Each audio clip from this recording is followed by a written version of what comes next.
మంగళవారం సందర్భంగా నగరంలోని అమల్వాడిలో గల సర్వజని గణేశాలయం, ఎన్టీఆర్ చౌక్ లో గల శుభం కరోతి కళ్యాణ గణపతి ఆలయంలో అర్చకులు ప్రత్యేక పూజలు చేశారు. పెద్ద ఎత్తున భక్తులు పాల్గొన్నారు.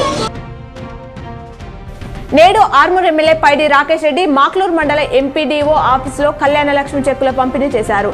అనంతరం మాదాపూర్లో పార్టీ కార్యాలయాన్ని ప్రారంభిస్తారు. నగరంలోని కంటేశ్వర్ బైపాస్ రోడ్లో గల rural MLA doctor Bhupat Reddy నివాసం వద్ద కార్యాలయం సందడిగా మారింది. పలువురు ప్రజాప్రతినిధులు, పార్టీ కార్యకర్తలు ఎమ్మెల్యేను కలిసి సమస్యలు విన్నవించగా సానుకూలంగా స్పందించారు. కమర్పల్లి మండలం అమీర్ నగర్ గ్రామం డీసీ తాండా, బిల్లా నాయక్ తాండాలకు చెందిన 5 లబ్ధిదారులైన గిరిజనులకు 16 ఎకరాలకు చెందిన పోడు భూముల పట్టా పాస్ బుక్లను ఈ రోజు బాల్కొండ ఎమ్మెల్యే క్యాంప్ కార్యాలయంలో ఎమ్మెల్యే వేముల ప్రశాంత్ రెడ్డి అందజేశారు. విద్యుత్ సరఫరాపై సోషల్ మీడియాలో బీఆర్ఎస్ తప్పుడు ప్రచారం చేస్తుందని డిప్యూటీ సీఎం బట్టి విక్రమార్క మండిపడ్డారు. ప్రజలెవరూ అలాంటి దుష్ప్రచారాన్ని నమ్మొద్దని సూచించారు. రాష్ట్రంలో గత ఏడాది కంటే ఎక్కువ విద్యుత్ సరఫరా చేశామన్నారు.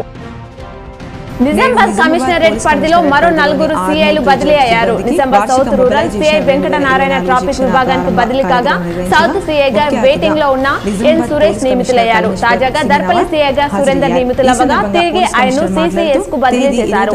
సిద్దిపేటలో పనిచేసిన భిక్షపతికి దర్పల్లి ఇన్స్పెక్టర్ గా బాధ్యతలు అప్పగించారు. రాష్ట్రంలో ప్రతి ఒక్కరికి డిజిటల్ హెల్త్ ప్రొఫైల్ కార్డు ఉండాలని సీఎం రేవంత్ రెడ్డి అన్నారు. దీనితో ఆరోగ్యశ్రీని అనుసంధానం చేయాలని సమీక్షా సమావేశంలో సూచించారు.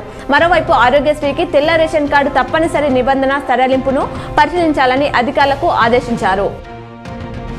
బూత్ స్థాయి సభ్యుల కుటుంబాలకు అరవింద్ ధర్మపురి ఫౌండేషన్ అండగా నిలిచింది. ఆర్మూర్ నియోజకవర్గంలోని గుత్పా గ్రామానికి చెందిన బూత్ స్థాయి సభ్యుల రవి ప్రసాద్ ఇటీవల మరణించారు. ఈ రోజు వారి కుటుంబ సభ్యులకు ఎంపీ ధర్మపురి అరవింద్ బూత్ స్థాయి సభ్యుల సంక్షేమ నిధి నుండి ₹1,00,000 చెక్కును కుటుంబ సభ్యులకు అందజేశారు.